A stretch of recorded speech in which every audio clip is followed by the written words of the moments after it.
कोणी लिहिलं आहे माहीत नाही, पण खूप छान आहे. काहूर माजले आहे मनात विचारांचे, कोलमडत चालले आहे घर भावनांचे. मनात नसते शांतता, नसते तृप्तता, असते ती फक्त घाई, दूरवर जी मला नेई. श्वास घेण्यासही फुरसत नाही, जीवनातला आनंद काही मला दिसतच नाही. आलेला दिवस नुसता लोटला जात आहे, असलेले स्नेहबंध तुटले जात आहे. होती मनात ध्येयाची गोडी, नाही राहिली आता थोडी.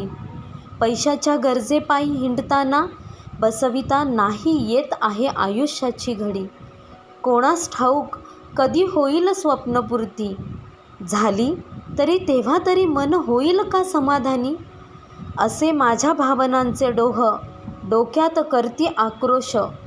होईल का कधीतरी माझ्या मनासारखे, जगावे आयुष्य अगदी आपल्या मनासारखे, अगदी आपुल्या मनासारखे. धन्यवाद.